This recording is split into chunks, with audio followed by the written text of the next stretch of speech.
히브리서 6장. 그러므로 그리스도에 대한 초보적인 교훈에서 떠납시다. 죽음에 이르게 하는 행위를 회개하는 일과 하나님을 믿는 신앙과 세례와 안수와 죽은 자의 부활과 영원한 심판에 관한 교훈의 기초를 다시 닦지 말고 성숙한 대로 나아갑시다. 하나님께서 허락하시면 우리는 계속 성장할 수 있습니다. 일단 하나님의 계시의 빛을 받고 하늘의 선물을 맛보고 성령을 체험하며 하나님의 좋은 말씀과 내세의 능력을 맛본 사람이 타락하게 되면 두 번 다시 회개할 길이 없습니다. 이것은 하나님의 아들을 다시 십자가에 못 박아 공공연하게 수치를 당하게 하는 행위가 되기 때문입니다. 땅이 자주 내리는 비를 흡수하여 농부들에게 유익한 채소를 내면 하나님의 복을 받습니다. 그러나 땅이 가시와 엉겅퀴를 내면 아무 쓸모가 없어 곧 저주를 받고 마침내 불에 타게 될 것입니다. 사랑하는 여러분, 우리가 말은 이렇게 하지만 여러분에게는 구원과 관련된 보다 나은 축복이 있음을 우리는 확신합니다. 하나님은 공정하셔서 여러분이 이미 성도를 도왔고 지금도 계속 도우면서 보여주는 여러분의 행위와 사랑을 결코 잊지 않으십니다. 우리는 여러분이 이와 같은 열심으로 희망에 대한 확신을 끝까지 간직하기를 바랍니다.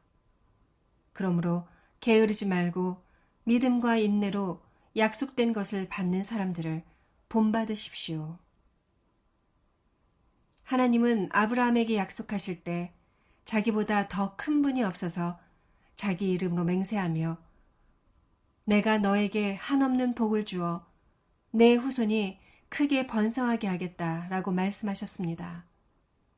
그래서 아브라함은 끈기 있게 참아 하나님이 약속하신 것을 받았습니다.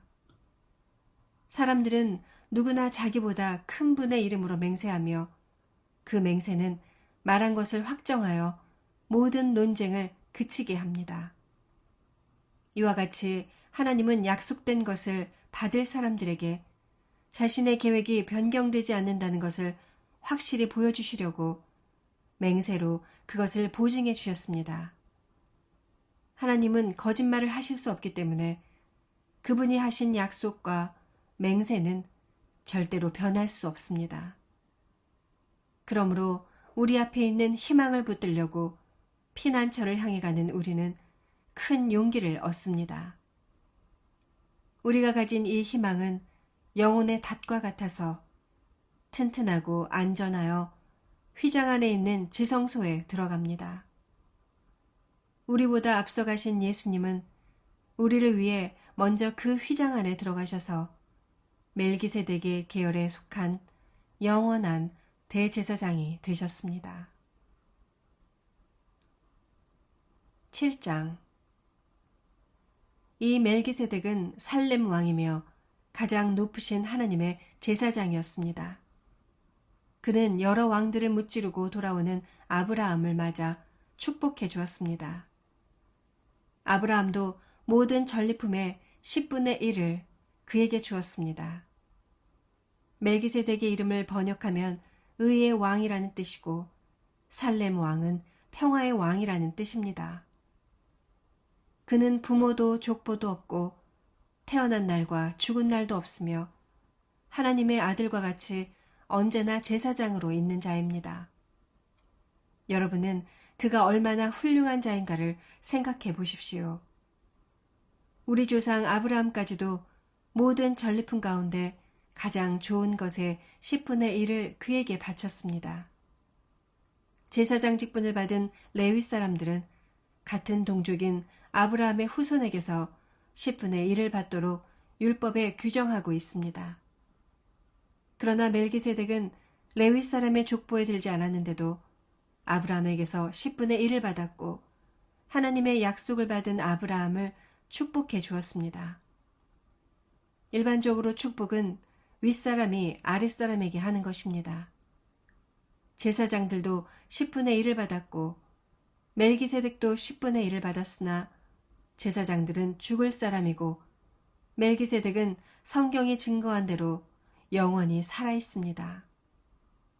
그리고 11조를 받았던 레위도 아브라함을 통해 10분의 1을 멜기세덱에게 바쳤다고 할 수 있습니다.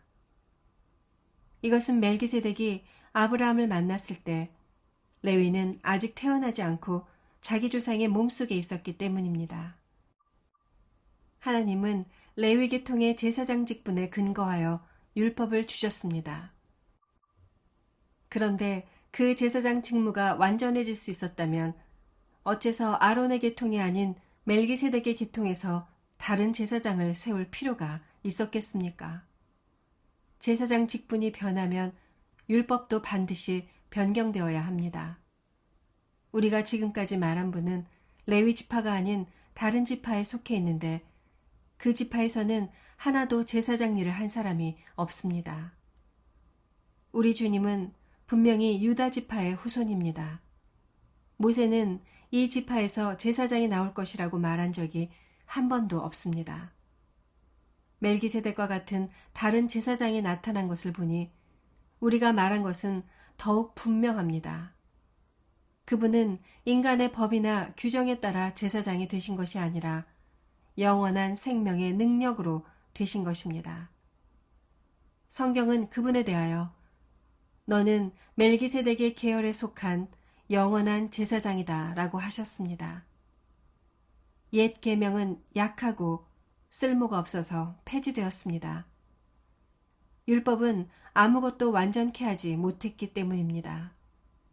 그래서 우리는 더 좋은 희망을 갖게 되었고 이것으로 우리가 하나님께 가까이 나아갑니다. 예수님께서 제사장이 되신 것은 약속 없이 된 것이 아닙니다. 레위 계통의 제사장들은 약속 없이 제사장이 되었으나 예수님은 다음과 같은 약속의 말씀에 따라 제사장이 되셨습니다. 주께서 약속하셨으니 그 마음을 바꾸지 않으실 것이다. 너는 멜기세덱의 계열에 속한 영원한 제사장이다. 이렇게 하여 예수님은 더 좋은 계약의 보증이 되셨습니다. 레위 계통의 제사장들은 죽기 때문에 그 직무를 계속할 수 없어서 많은 제사장이 필요했습니다. 그러나 예수님은 영원히 살아계심으로 그분의 제사장직도 영원합니다. 그러므로 예수님은 자기를 통해 하나님께 나아가는 사람들을 온전히 구원하실 수 있습니다. 그것은 그분이 언제나 살아계셔서 그들을 위해 중재의 기도를 하고 계시기 때문입니다.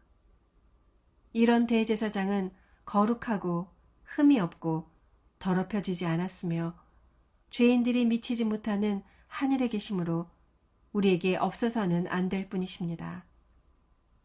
예수님은 다른 제사장들처럼 먼저 자기 죄를 위해 제사를 드리고 나서 백성의 죄를 위해 제사 드리는 일을 날마다 할 필요가 없습니다.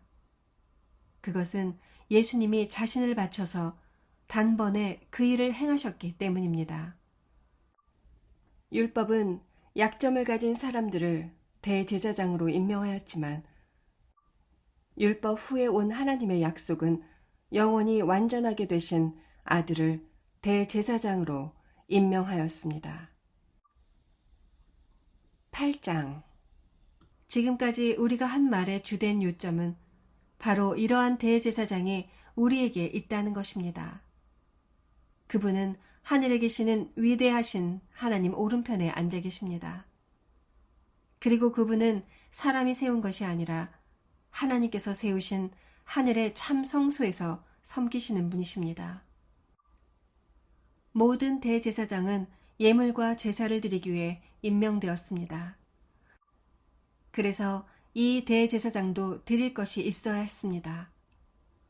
예수님이 세상에 계셨다면 제사장이 되실 수가 없었을 것입니다. 세상에는 율법을 따라 예물을 바치는 제사장들이 있기 때문입니다. 이들이 섬기는 성전은 하늘에 있는 성전의 모형과 그림자입니다. 모세가 성막을 세우려 할 때에도 그는 하나님에게서 너는 모든 것을 산에서 너에게 보여준 양식대로 만들어라는 지시를 받았습니다. 그러나 이제 예수님은 더 위대한 제사장의 직무를 맡으셨으며 더 좋은 약속에 근거한 더 좋은 계약의 중재자가 되셨습니다. 첫 번째 계약이 완전한 것이었다면 또 다른 계약이 필요치 않았을 것입니다. 그러나 하나님께서는 그들의 잘못을 아시고 이렇게 말씀하셨습니다. 내가 이스라엘 및 유다 백성과 새로운 계약을 맺을 날이 올 것이다. 이 계약은 내가 그들의 조상들을 이집트에서 인도해내던 때에 맺은 계약과 같지 않을 것이다. 그들이 나와 맺은 계약을 지키지 않았기 때문에 내가 그들을 거들떠 보지 않았다. 그러나 그 후에 내가 이스라엘 백성과 맺을 새로운 계약은 이렇다. 내가 나의 법을 그들 속에 새기고 그들의 마음에 기록할 것이다. 그리고 나는 그들의 하나님이 되고 그들은 내 백성이 될 것이다. 그때에는 아무도 자기 형제나 이웃에게 나를 알도록 가르칠 필요가 없을 것이다. 이것은 모든 사람이 나를 알게 될 것이기 때문이다. 내가 그들의 잘못을 용서하고 다시는 그들의 죄를 기억하지 않을 것이다. 하나님께서는 새 계약이라고 말씀하시면서 첫 번째 계약을 낡은 것으로 여기셨습니다. 낡고 시대에 뒤진 것은 곧 사라지기 마련입니다. 9장 첫 번째 계약에도 예배 규칙과 땅에 속한 성소가 있었습니다. 먼저 성막이 세워지고 그 성막은 간막이에 의해서 두 부분으로 나누어져 있었는데 그 바깥쪽을 성소라고 불렀습니다. 거기에는 등대와 빵을 차려놓은 상이 있었습니다. 그리고 간막이 휘장 안쪽을 지성소라고 불렀습니다. 거기에는 금 향단과 전체를 금으로 입힌 법궤가 있고 그 안에는 만나를 담은 금 항아리와 아론의 쌍난 지팡이와 계약의 두 돌판이 들어 있었습니다. 또 그 궤의 뚜껑을 속죄소라고 불렀는데 그룹이라는 영광의 천사들이 날개로 그 위를 내리덮고 있었습니다. 이런 것에 대해서는 일일이 다 말할 수가 없습니다. 이 모든 것이 성막 안에 마련되어 있어서 제사장들은 언제나 바깥 성소에 들어가 직무를 수행하고 안쪽에 있는 지성소에는 대제사장만이 1년에 한 차례씩 피를 가지고 들어갔습니다. 이 피는 대제사장 자신과 백성들이 모르고 지은 죄를 위해 드리는 것입니다. 이것으로 성령님은 바깥쪽에 성소가 세워져 있는 동안에는 지성소로 들어가는 길이 아직 열리지 않았다는 것을 보여주신 것입니다. 이 성막은 현 시대를 위한 비유입니다. 이 제도에 따라 예물과 제사를 드리지만 이것이 예배드리는 사람의 양심을 깨끗하게 할 수는 없습니다. 그것들은 다만 먹고 마시는 것과 몸을 씻는 여러 가지 외적인 의식에 불과한 것으로서 새로운 제도를 세울 때까지만 적용되는 규정들입니다. 그러나 그리스도께서는 이미 이루어진 좋은 일의 대제사장으로 오셔서 사람의 손으로 만들지 않은 성막, 곧 이 세상의 창조물에 속하지 않은 더 크고 완전한 성막에 들어가셨습니다. 그리고 염소나 송아지의 피가 아닌 자기 피를 가지고 단 한 번 지성소에 들어가셔서 우리의 영원한 구원을 획득하셨습니다. 염소와 황소의 피와 암송아지의 제도, 더러워진 사람들에게 뿌리면 그 육체를 깨끗하고 거룩하게 했는데 하물며 영원하신 성령님을 통해 흠없는 자기 자신을 하나님께 드린 그리스도의 피가 죽음에 이르게 하는 행위에서 어찌 여러분의 양심을 깨끗하게 하여 살아계신 하나님을 섬기게 하지 못하겠습니까? 그러므로 그리스도는 새 계약의 중재자가 되셨습니다. 이것은 첫 계약 아래서 범한 죄를 속죄하시려고 죽으셔서 하나님의 부르심을 받은 사람들이 약속된 영원한 축복을 받도록 하기 위한 것입니다. 유언이 효력을 나타내려면 유언한 사람이 반드시 죽어야 합니다. 그것은 유언한 사람이 살아있으면 아무 효력도 없고 죽어야만 효력이 나타나기 때문입니다. 따라서 첫 계약도 피로써 효력을 갖게 되었습니다. 모세는 율법에 따라 모든 계명을 온 백성에게 말한 후에 송아지와 염소의 피를 물과 함께 가지고 와서 붉은 양털과 우슬초에 적셔 율법책과 모든 백성에게 뿌리면서 이것은 하나님이 여러분과 맺은 계약의 피입니다. 라고 하였습니다. 그리고 그는 성막과 제사에 쓰이는 모든 물건에도 그와 같이 피를 뿌렸습니다. 율법에 의하면 거의 모든 것이 다 피로써 깨끗하게 되며 피 흘림이 없으면 죄의 용서도 없습니다. 하늘에 있는 것들을 모방한 지상의 모형들은 이런 방법으로 깨끗하게 해야 했습니다. 그러나 하늘에 있는 것들은 이보다 더 나은 제물로 깨끗하게 해야 합니다. 그리스도께서는 참 성소의 모형에 불과한 사람의 손으로 만든 지상의 성소에 들어가신 것이 아니라 우리를 위해 하나님 앞에 나타나시려고 하늘에 있는 성소에 들어가셨습니다. 대제사장은 자기의 피가 아닌 짐승의 피를 가지고 해마다 지성소에 들어갔으나 그리스도께서는 자주 자기를 들이실 필요가 없었습니다. 만일 그렇게 해야 한다면 그리스도께서 세상이 창조될 때부터 자주 고난을 받으셨어야 했을 것입니다. 그러나 이제 그리스도는 자기를 제물로 드려 죄를 없애려고 역사의 끝에 단번에 나타나셨습니다. 사람이 한 번 죽는 것은 정해진 운명이지만 죽은 후에는 심판이 있습니다. 이와 같이 그리스도께서도 많은 사람의 죄를 없애려고 단번에 희생의 제물이 되셨습니다. 그리고 다시 오실 때에는 죄를 위해서가 아니라 자기를 기다리는 사람들에게 구원을 주시기 위해서 두 번째 나타나실 것입니다. 10장 율법은 앞으로 올 좋은 일의 그림자에 불과하며 실체 그 자체가 아닙니다. 그러므로 해마다 계속 드리는 똑같은 제사로는 예배드리러 나오는 사람들을 완전하게 할 수 없습니다. 만일 그것이 가능했다면 예배드리는 사람들이 단번에 깨끗하게 되어 다시는 죄의식을 갖지 않았을 것이며 제물을 드리는 일도 그만두었을 것입니다. 그러나 그 제사는 해마다 죄를 생각나게 할 뿐입니다. 그것은 황소나 염소의 피가 죄를 없애지 못하기 때문입니다. 그러므로 그리스도께서 세상에 오셨을 때 이렇게 말씀하셨습니다. 주께서 제사와 예물을 원하지 않으시며 불로 태워 바치는 번제와 죄를 씻는 속죄제도 기뻐하지 않으시고 나를 위해 한 몸을 예비하셨습니다. 그때 내가 말하였습니다.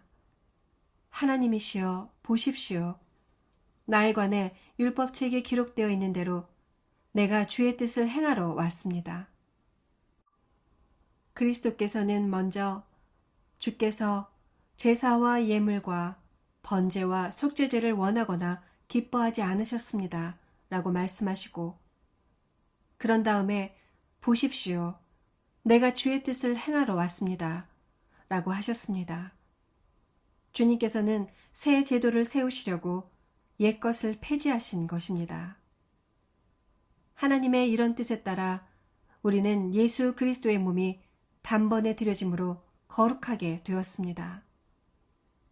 모든 제사장은 날마다 제단 앞에 서서 자기 직무를 수행하며 반복해서 같은 제사를 드리지만 이런 제사는 결코 죄를 없애지 못합니다. 그러나 그리스도는 죄를 위해 단 한 번의 영원한 제사를 드리시고 하나님의 오른편에 앉으셨습니다. 그 후부터 그분은 원수들이 자기 발 아래 굴복하게 될 때까지 기다리고 계십니다. 예수님은 거룩하게 된 사람들을 한 번의 제사로 영원히 완전하게 하셨습니다. 그리고 성령님도 우리에게 이렇게 증거하고 계십니다. 그 후에 내가 그들과 맺을 새로운 계약은 이렇다. 내가 나의 법을 그들 속에 새기고 그들의 마음에 기록할 것이다. 그러고서 성령님은 그들의 죄와 악한 행동을 내가 다시는 기억하지 않을 것이다 라고 하셨습니다. 이런 죄와 악한 행동을 용서받았으므로 다시는 죄를 위한 제사가 필요 없게 되었습니다. 형제 여러분, 그러므로 우리는 예수님의 피로 떳떳하게 지성소에 들어갈 수 있게 되었습니다. 그분은 우리를 위해 자신의 몸인 휘장을 찢어 새로운 생명의 길을 열어놓으셨습니다.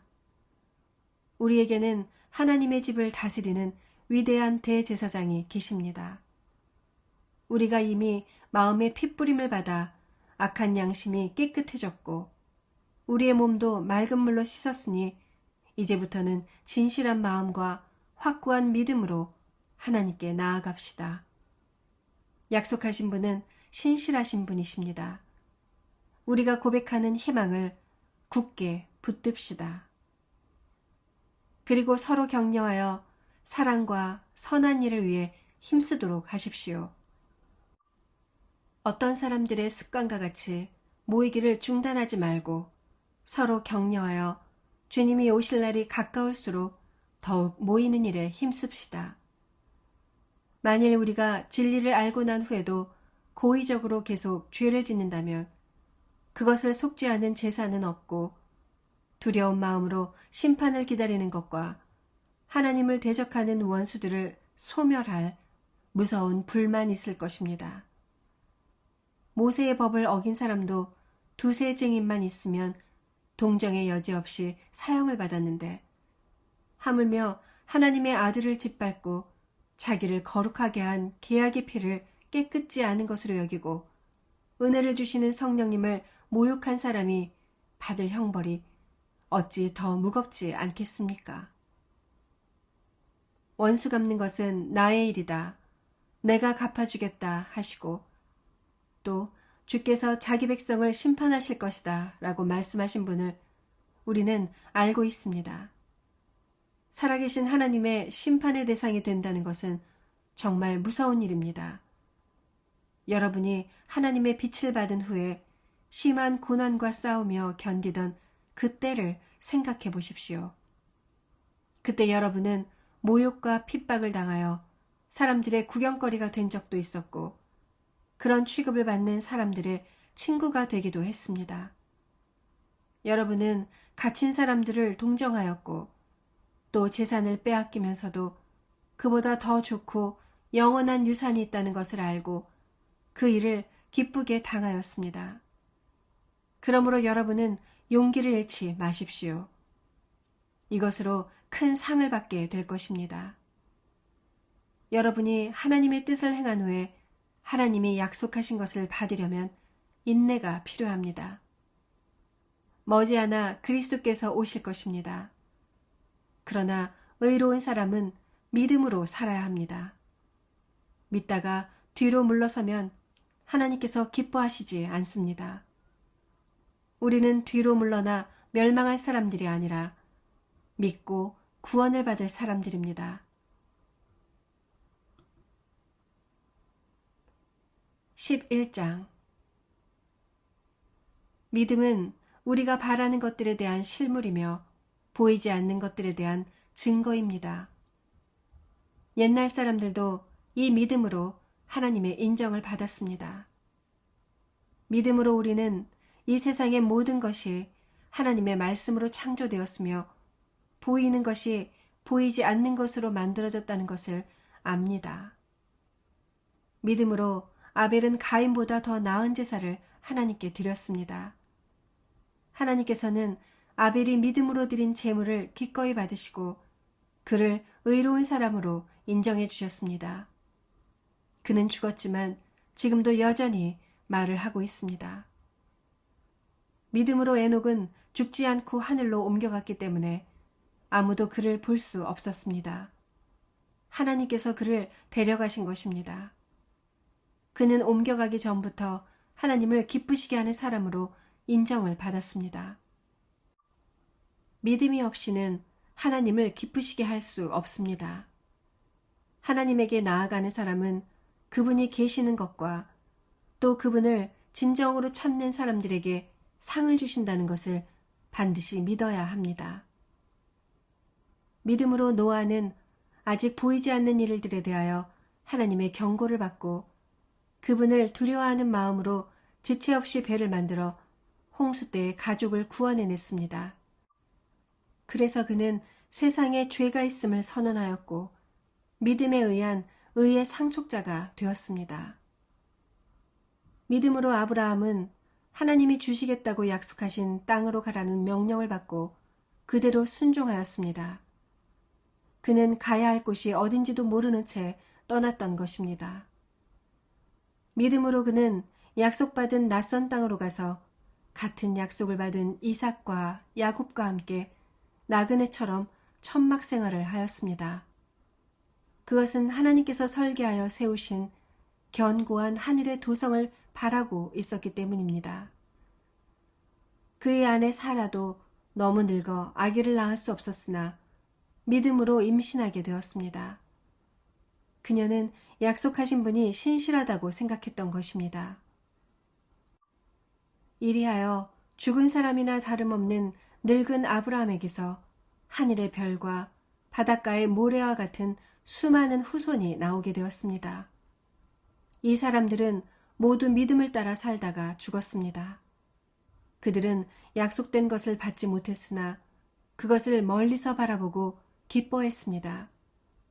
그리고 그들은 이 세상에서 잠시 머무는 나그네에 불과하다는 것을 고백했습니다.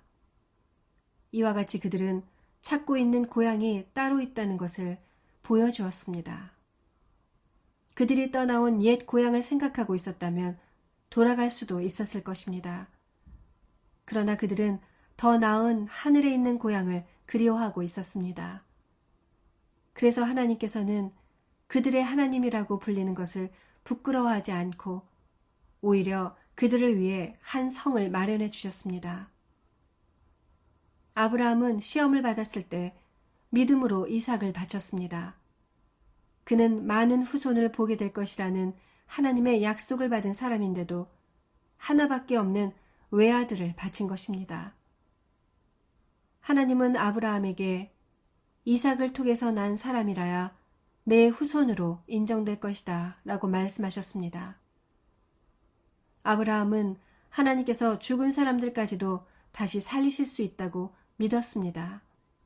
말하자면 아브라함은 죽은 사람들 가운데서 이삭을 다시 받은 셈입니다. 믿음으로 이삭은 야곱과 에서의 장래에 대하여 축복해 주었습니다. 믿음으로 야곱은 죽을 때 요셉의 아들들을 하나하나 축복해 주었고 또한 그의 지팡이를 의지하여 하나님께 경배드렸습니다. 믿음으로 요셉은 죽을 때 이스라엘 백성이 이집트를 빠져나갈 것을 말하고 또한 자기 뼈를 가나안 땅에 묻도록 지시했습니다. 모세가 태어났을 때 그의 부모는 아름다운 아이임을 보고 믿음으로 그를 3달 동안이나 숨겨두었으며 이집트 왕의 명령도 두려워하지 않았습니다. 성장한 모세는 믿음으로 이집트 공주의 아들이 되는 것을 거절했습니다. 그는 일시적인 죄의 쾌락을 누리는 것보다는 하나님의 백성과 함께 고통당하는 길을 택한 것입니다. 모세는 약속된 메시아를 위해 받는 고난을 이집트의 보물보다 더 값진 것으로 여겼습니다. 그것은 장차 상 받을 것을 기대하고 있었기 때문입니다. 믿음으로 모세는 왕의 분노를 두려워하지 않고 이집트를 떠났습니다. 그는 보이지 않는 하나님을 보는 것 같이 꾸준히 견디어 나갔던 것입니다. 믿음으로 모세는 유월절과 피 뿌리는 의식을 행하여 마다들을 죽이는 천사가 이스라엘 백성의 장자들을 건드리지 못하게 했습니다. 믿음으로 이스라엘 백성들은 육지를 걷듯이 홍해를 건넜으나 이집트 사람들은 건너려다 모두 빠져 죽고 말았습니다. 믿음으로 이스라엘 백성들이 여리고성 둘레를 7일 동안 돌자 성이 무너지고 말았습니다. 믿음으로 기생 라합은 여리고성을 정탐하러 온 이스라엘 사람들을 친절하게 도와주어 순종치 않던 사람들이 멸망당할 때 구원을 받았습니다. 그 밖에 기드온, 바락, 삼손, 입다, 다윗, 사무엘, 그리고 다른 예언자들에 대하여 하나하나 다 말하자면 끝이 없을 것입니다. 그들은 믿음으로 여러 나라를 정복하였고 옳은 일을 하였으며 약속된 것을 받았고 사자들의 입을 막기도 했습니다. 또 불 가운데서 구원을 받았고 칼날도 피했으며 약한 사람이 강해지고 싸움터에서 용감하게 외국 군대를 무찌르기도 하였습니다. 그리고 어떤 여자들은 죽은 가족을 다시 살아난 상태에서 맞이하기도 하였으며 어떤 사람들은 더 나은 부활을 얻기 위해 고문을 당해도 풀려나기를 거절했습니다. 또 어떤 사람들은 조롱을 받고 채찍으로 맞았으며 사슬에 묶여 갇히기도 했습니다.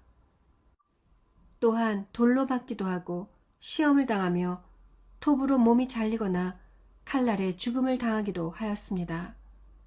그리고 양이나 염소의 가죽으로 옷을 삼아 두르고 다녔으며 가난과 고통에 시달리고 온갖 학대를 받았습니다.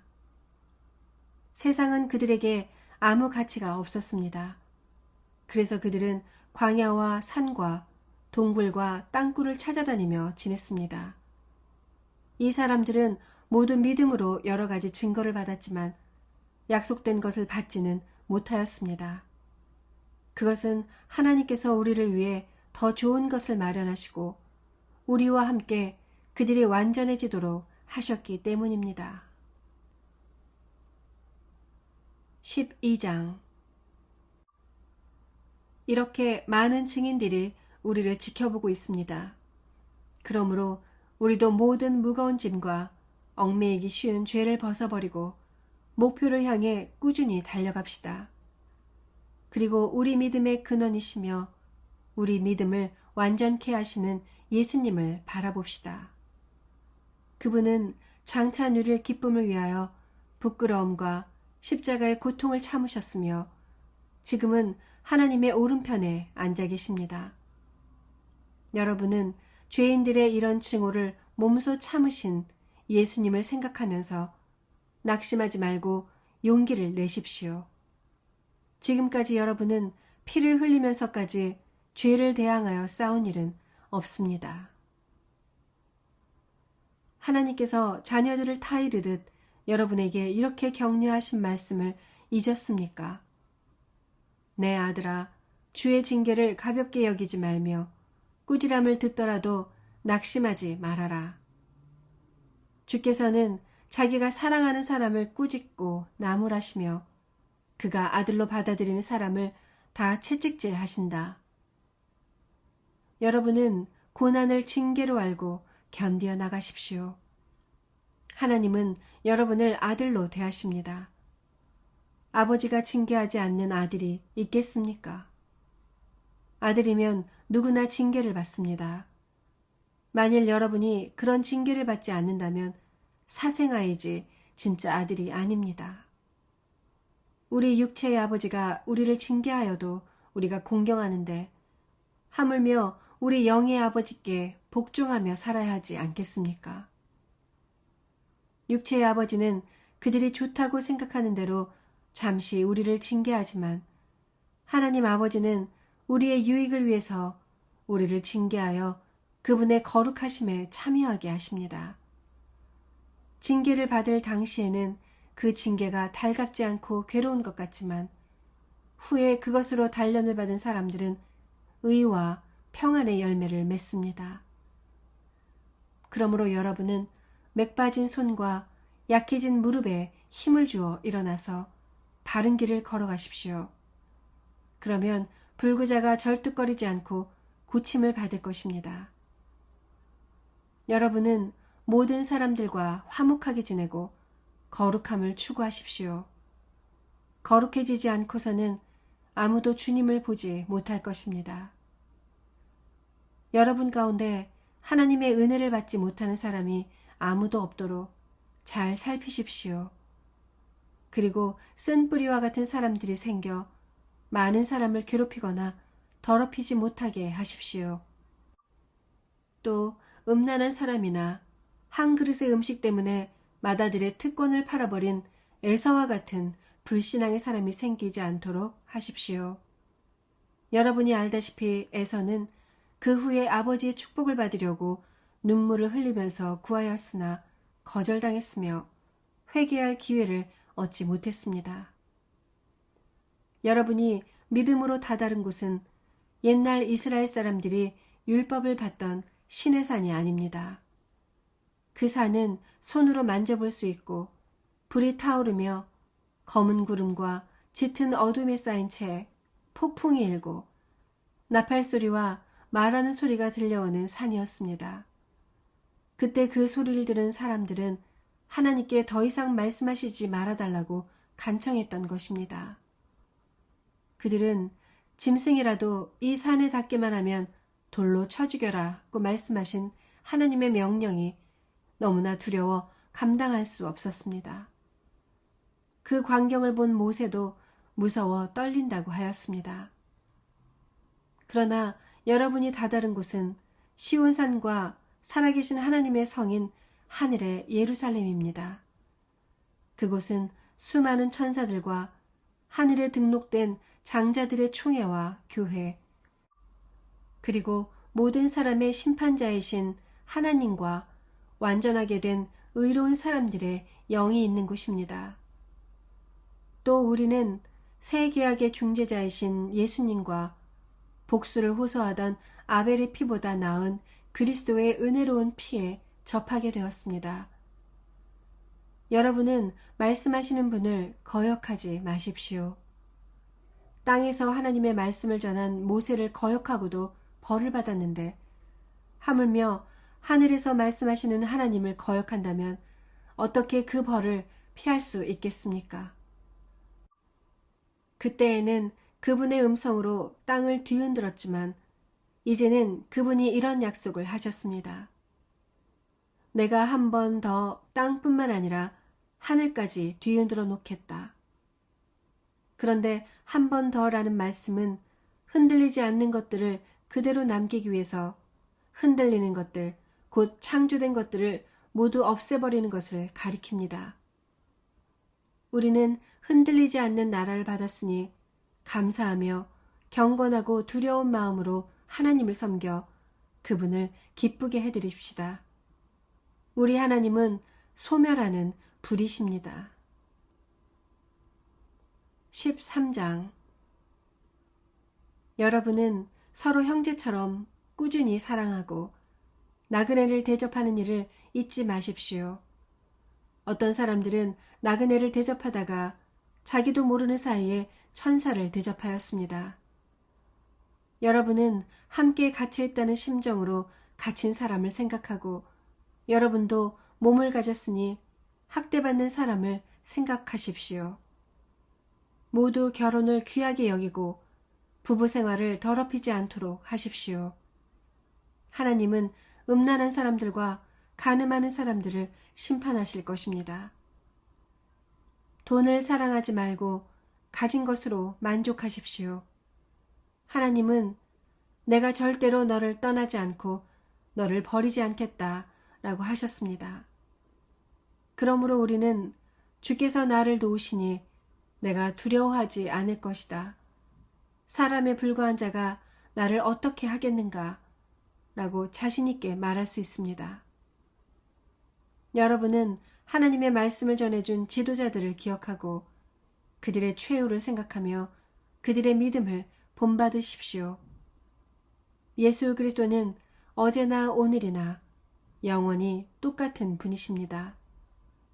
여러분은 여러 가지 이상한 교훈에 속지 마십시오. 마음은 은혜로 강하게 하는 것이 좋고 음식에 대한 규정을 지키는 것으로 해서는 안 됩니다. 그런 규정에 얽매인 사람은 아무 유익을 얻지 못했습니다. 우리에게도 제단이 있는데 성막에서 섬기는 사람들은 이 제단의 제물을 먹을 권리가 없습니다. 짐승의 피는 죄를 없애기 위한 제물로서 대제사장이 지성소 안으로 가지고 들어가지만 그 몸은 진영 밖에서 태우게 되어 있습니다. 이와 같이 예수님도 자기 피로 백성을 거룩하게 하시려고 성문 밖에서 고난을 받으셨습니다. 그러므로 우리도 성문 밖에 계신 예수님에게 나아가서 그분이 겪은 수치를 함께 당합시다. 우리가 사는 이 땅에는 영구한 도성이 없어서 우리는 앞으로 올 성을 찾고 있습니다. 그러므로 예수님을 통해서 언제나 하나님께 찬양의 제사를 드립시다. 이것은 그분의 이름에 감사하는 우리 입술의 열매입니다. 그리고 선을 행하는 일과 서로 나눠주는 것을 잊지 마십시오. 이런 제사는 하나님이 기뻐하십니다. 여러분들은 지도자들의 말을 잘 듣고 그들에게 복종하십시오. 그들은 자기들이 한 일을 하나님께 보고해야 할 사람들이므로 정신을 바짝 차리고 여러분의 영혼을 보살핍니다. 그러므로 그들이 이 일을 괴로운 마음으로 하지 않고 기쁨으로 하게 하십시오. 그렇게 하지 않으면 여러분에게 유익이 없습니다. 여러분은 우리를 위해 기도해 주십시오. 우리는 선한 양심을 가지고 있어서 모든 일에 바르게 살기를 바라고 있다는 확신이 있습니다. 내가 속히 여러분에게 돌아갈 수 있도록 특별히 기도해 주십시오. 양들의 큰 목자가 되신 주 예수님을 영원한 계약의 피로 죽은 사람들 가운데서 다시 살리신 분은 평화의 하나님이십니다.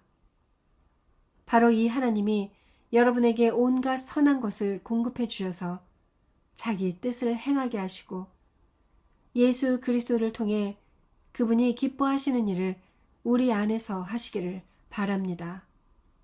하나님께 길이길이 영광이 있기를 바랍니다. 아멘. 형제 여러분, 몇 마디의 짧은 편지를 써서 보내지만 내가 권면한 말을 명심하기 바랍니다. 우리 형제 디모데가 풀려나온 것을 아십시오. 그가 곧 오게 되면 내가 그와 함께 여러분에게 가겠습니다. 여러분의 모든 지도자들과 모든 성도들에게 문안하여 주십시오. 이탈리아에서 온 사람들이 여러분에게 문안합니다. 하나님의 은혜가 여러분 모두와 함께하기를 기도합니다. 아멘.